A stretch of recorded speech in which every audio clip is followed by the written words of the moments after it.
Theresa May is useless, one of the worst politicians this country has foolishly allowed to hold high office. She has made an utter mess of Brexit and leads the weakest government ever. That is the tone of much commentary today. And it is not surprising that people are so negative about her, really, given the rise in anti-politics sentiment in recent decades. It seems obvious, after 2016, the year of the revolt against politics as usual in Britain and America, that politicians are more hated, distrusted and despised than ever before. And that this trend has been turbocharged by the rise of social media. The more sensitive commentators have, as a result, clutched their pearls and feared for the fate of democracy itself. But here is a question. When do you think that the British people were most dissatisfied with the way the government is running the country since the war? It was not this year. It was not during the coalition government, when everyone seemed to dislike David Cameron because of austerity and Nick Clegg because of tuition fees. It was not in Gordon Brown's time, despite the outrage over M.P.'s expenses, although his personal ratings were terrible. It was not in the last years of Tony Blair, as the spiked walls of the right and the so-called left closed in on their cornered prey. It wasn't under Thatcher, despite her presiding over 4 million unemployed. Nor Wilson or Callaghan, although they presided over strikes, inflation and decline. Nor even Heath with his 3-day week, or even at the time of Suez. It was under John Major.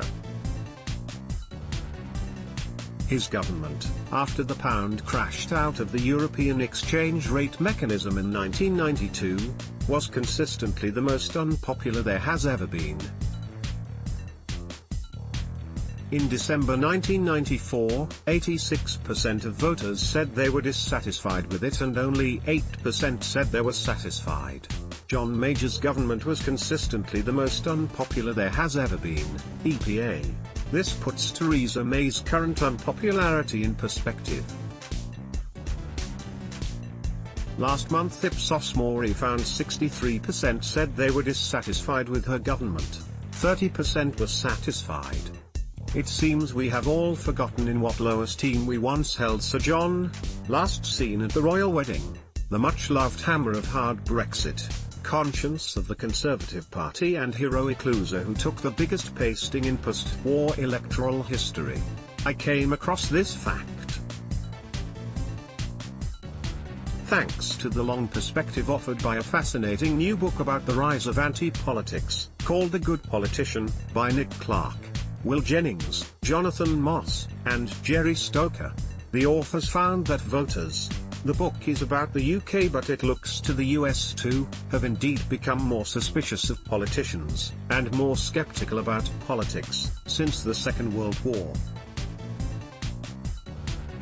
But the process has been gradual and erratic. In Britain there was a bump up under Major and a bump down under Blair, and the nature of hostility to formal politics has changed over time. People have always had negative attitudes to politicians, Clark and his colleagues concluded. They have long been considered self-seeking, untrustworthy and strangers to truth.